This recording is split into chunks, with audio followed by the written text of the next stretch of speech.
Bienvenue sur France 24, il est 19h à Paris. À la une de l'actualité, la Russie qui accuse l'Ukraine d'avoir abattu un avion militaire russe. Le débat justement revient sur cette primaire républicaine du New Hampshire. Donald Trump est-il prêt finalement pour l'investiture républicaine? Peut-on parler d'un triomphe alors que Nikki Haley poursuit sa course? Joue-t-elle son avenir politique? Côté démocrate, Joe Biden évoque déjà un duel contre Donald Trump. Alors comment se prépare-t-il? Voilà toutes les questions que nous poserons à nos invités. 19h10. On démarre avec ces informations contradictoires. D'abord celle de la Russie qui accuse l'Ukraine d'avoir abattu un avion militaire russe au-dessus d'une région frontalière de l'Ukraine. Tous les passagers sont morts, dont, selon Moscou, 65 prisonniers ukrainiens qui devaient être échangés dans la journée. Le renseignement militaire ukrainien a une autre version. Il affirme ne pas avoir d'informations fiables sur les passagers de cet avion, mais il précise qu'un échange de prisonniers était effectivement prévu aujourd'hui, mais qu'il n'a pas eu lieu. On fait un point en image.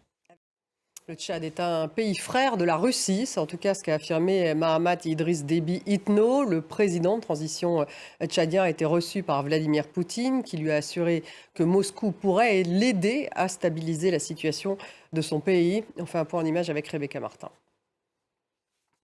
Actualité au Proche-Orient avec dans la bande de Gaza des combats qui s'intensifient à Khan Younes. Un centre de formation des Nations Unies a été touché dans l'offensive israélienne selon un haut responsable des secours de l'ONU. Il fait état de 9 morts et 75 blessés. Le centre abrite 10 000 personnes déplacées selon l'UNRWA. Gaël Jordana.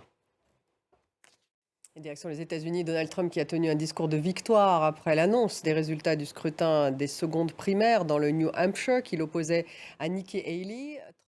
Merci de nous avoir suivis. On va y revenir justement sur Donald Trump et sur ce discours de victoire après l'annonce justement des résultats du scrutin dans le New Hampshire. On y revient dans le débat, ça sera dans quelques minutes. Est-ce qu'il est prêt, Donald Trump, à cette investiture républicaine? Est-ce qu'on peut véritablement parler d'un triomphe face à Nikki Haley? Côté démocrate, Joe Biden se prépare-t-il à un duel contre Donald Trump justement? Voilà les questions que nous allons poser à nos invités dans quelques minutes. Restez avec nous.